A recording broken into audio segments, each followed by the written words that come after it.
what kind of blew my mind was that, okay, I'm going to ask you a question. Mhm. Which team do you think is worth more? Boston. Not even close. Yes. So you're right. Yeah. It is worth more. Okay. But it is actually quite close. Oh, really? Okay, Yeah, it's cool. quite close. Interesting. Yeah. How close? So Forbes actually released a list of valuations for all the NBA franchises back in October of 2023. Okay, cool. Very, very recent. Cool.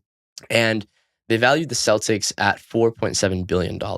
Which is pretty good. Yeah. That's actually the fourth most valuable franchise in the NBA. Behind, I believe, the Warriors are number one, Lakers are number two, and then I think the Knicks are number three, and then the Celtics come in at number four. It's the most valuable franchise. Gotcha.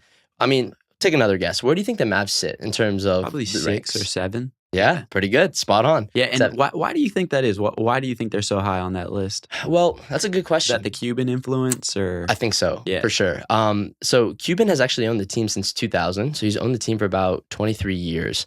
And there was big news last December when he actually closed the deal where he sold a 73% stake of the team, or a majority stake, to the Adelson family. But to answer your question first, for me, I looked at the revenues of the teams as well. I don't have the historical numbers, right? I only have from the last season, so 2022 to 2023. And I wanted to just see, okay, how much are these teams actually like generating, just to get a sense of like their performance? Because franchise value is a very static thing. These are private businesses, so they're not going to be valued constantly, right? There's no stock ticker that you can just check and see what the price of the company is at any given moment. Yeah. Right? I wish. That'd be cool. It'd be really cool. Yeah. So I checked that, and I looked at the Celtics, I looked at the Mavs, I looked at like the top 5 highest revenue generating teams in the NBA. The Celtics generated about $443 million in revenue last year. Okay. Last season. The Mavs generated $429 million. Wow. Okay. Very close. Very, very close. And I was like, this is kind of interesting. So the Celtics are valued as the 4th most valuable franchise, but the Mavericks are valued as the 7th most valuable franchise. But the Mavs are actually 5th in the highest revenue generating franchise. Interesting. Right behind Boston. Okay, cool. So I'm like, they're actually closer than we think they are, right? And so when you're valuing businesses, right, there's a common way to do this, like back of the envelope calculation, which is called the revenue multiple. So usually you take the amount of money that a team is earning per year and you just multiply it by a certain number to get to their valuation, right? Okay. And I was wondering, like this is a common tactic that's used in finance, private markets, public markets. So I was wondering, is there a common revenue multiple that's going on here in the NBA? And I checked, and there is actually. It's around 10. It's a 10x multiple. Okay. Right? So you would take the revenue of a team, multiply it by 10, and you roughly get what their franchise value is, right? That's sick. Okay. So I did that for the Warriors, I did it for the Lakers, I did it for the Celtics, for them, and it was roughly around 10. It's like 10.3, 10.5, 10.02. Gotcha. But it's hovering around there, right? They're not significant differences.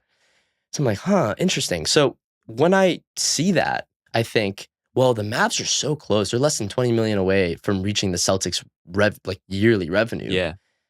They have to be valued almost at the same amount, right? Right. So they're not far behind at all. That's interesting. They're not far behind. And what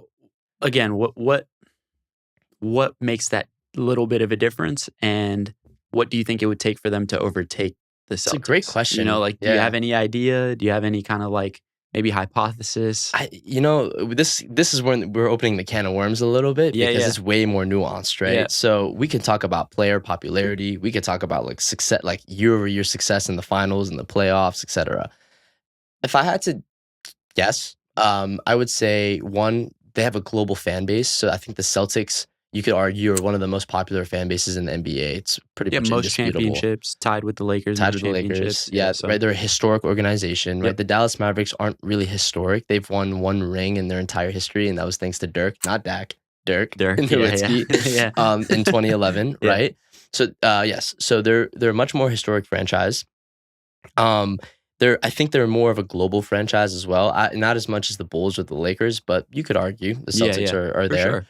Sure. So that's one thing, right?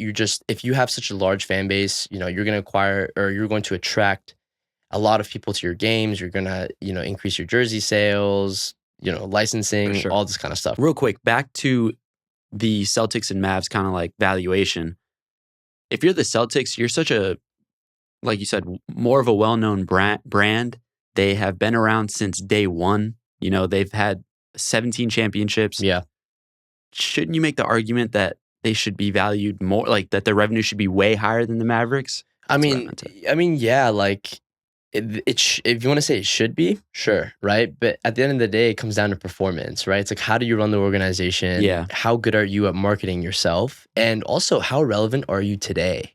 And, the Celtics are always a relevant team, but I think that the Celtics have a lot of there's a lot of people that don't like the Celtics. I think that like this, it's true. Kind of this. It's like what Drake said. What is it? A 1v20 or something in the diss, right?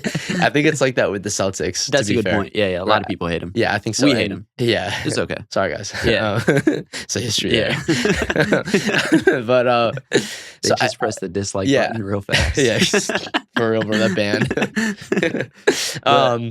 So I think that's actually a really big reason why. Like I have a feeling that if you were to survey the global fan base, they would probably say the Lakers and Bulls are their top two favorite teams. Yeah, you wouldn't really hear as much with the Celtics. That's a good point. Okay, so makes sense. I think another reason why, well, I don't know if this is a reason why, but what I found interesting was when I looked at the geographies, right? You got Dallas in Texas, and then you got Boston in Massachusetts. And I'm thinking, all right, let me just try to understand who has the greater potential here, right? And this is also in continuation of our conversation from episode 1 when I was talking about the total, the TAM, right? The total addressable market, right? Which refers to the maximum amount of people that you can reach globally, right? So I shrunk it down. I was like, what's the sustainable addressable market, right? Now, what that means is that it's basically what portion of the market is actually realistically possible. What can you actually get if you just do it right? Okay, just do it right. Cool. I like this. It's like, okay. It's like, all right. So what's interesting about the Celtics is that they're the only team that represents an entire region in the United States, just like the Patriots do in the NFL. It's New England. Yeah. Right? If I'm not mistaken, there's about 6 states that would be considered. I'm probably going to miss one. Sorry. But it's Connecticut, Massachusetts, Vermont, New Hampshire, Rhode Island, and Maine. Right? You got 'em, yeah. Yeah. So that's about 15 million people. Wow. Because at first I was like, okay, well, what's the population of Boston? Well, if you look at Boston, just literally core Boston, it's like 600,000 people, 650,000 people. Interesting. I never even thought about it like that. Okay, right, cool. Right? And then Texas has 3 teams? Exactly. Yeah. Exactly. So, right. So the Celtics could represent 15 million people theoretically, at least immediately, right? Then, of course, this is a very simple argument. We're not going to take into account all the fans that travel, the nomads, for whatever. Sure. Yeah. And as you said, Dallas is competing with 2 other people at home, but Texas has a population of 30 million people. Damn. Right? It's huge. It's the second largest state behind California in terms of population. Yeah. Right? So you would think that the opportunity is much, much greater until you realize you're dealing with the Rockets and the Spurs, which are 2 also historic organizations, I would argue. I think the Spurs have been a little bit more relevant in terms of actually winning, right? But San Antonio and Houston are both in Southern Texas. Yeah. So you can kiss Southern Texas goodbye. Interesting. Right? And maybe even Southeast and Southwest Texas. So you really just have like Dallas, Fort Worth, Arlington, which is like the greater Dallas area, which is about like 8.1 million people, and then maybe parts of Northern Texas. Yeah. So I'm like, damn, okay, this is interesting. The Mavs have more competition at home, right? Yeah. They got to work a little bit harder. Yeah. They got to sign players like Luka. They got to sign players like Kyrie, and they really have to win over the fans at home if they want to resonate. And maybe they are right now, and we can talk about that in a moment, right? But so the Celtics have the advantage of representing a much bigger population, but I think they're just kind of limited to that population, whereas I think that the Mavs have a greater potential, right? They can fulfill that greater potential. I see what you're saying. Yeah, maybe, right? And as much as this may not be a part of the discussion, I think it is. LeBron fans, big fan base, they hate the Celtics, right? Yeah. Luka has talked openly about how much he admires LeBron, looked up to LeBron. They can attract all those fans. And Kyrie as well. Kyrie played with LeBron. Not to bring LeBron into this shit, but like, I just feel like you're making the argument that they would be more liked by the people, like they could win over the people, consensus, right? Basically. I think so. And I would argue that there's a big fan base that they're not watching their favorite player play right now. So they have to latch on to somebody, right? You have to pick a side, right? This is a huge opportunity for them. Exactly. Huge opportunity, man. And on that note, right, let's just talk about the Mavericks for a second. Man, Cuban sold the team at a really interesting time. Yeah. Should he have waited? If they win this year. Well, here's the thing. He still owns 27%. Yeah, of team, course. Right. And he's actually still managing the team, by the way. Yeah. He's not the official governor anymore, so he doesn't have the highest decision-making power. It's now Paul Dumont, which is Paul Dumont is the son-in-law of the woman who basically bought the team, right? And I can talk about them in a second. But do I think he sold at the wrong time? Kind of, it's like a yes and no question, because it's like he netted $3.5 billion in cash. He just got $3.5 billion in his pocket. The ROI is insane, right? But at the same time, I could still make the argument it would have been more insane if they win a championship, right? Yeah, I mean, but he still has $1.2 billion worth of cash in the business. Yeah. So right, so if they go up, pretty regardless, he's sitting pretty regardless. We're arguing, right? So like it doesn't even matter. Exactly, it doesn't even matter. He's good, bro. He's laughing with all the hundreds. No, it ain't even hundreds, bro. Those are. He's the dude who's sitting in the bed of money, just like, shit. What do I do with this shit? Yeah, he's yeah. But it's a really interesting. It was an interesting timing thing, and I think to prop up Dallas a little bit more. I can't believe I'm talking about Dallas like this, by the way. If you can see my hat, I cannot believe I'm talking about Dallas like this right now. We both hate Dallas, so we're both on the same page. Fuck Dallas. Yeah. Shout out to I have a few people who are watching from Dallas. No. Fuck the Cowboys, but not fuck Dallas. I got family in Dallas, but fuck the Cowboys. But to be fair, I mean, look, the Cowboys are the most valuable franchise in the world. Yes. Sports franchise in the world. They're America's team. $9.2 billion at least. Mm-hmm. So when I look at that, I'm like, well, the precedent is there. The precedent for financial success and becoming a sports hub. There already are a sports hub, but a larger sports hub is there.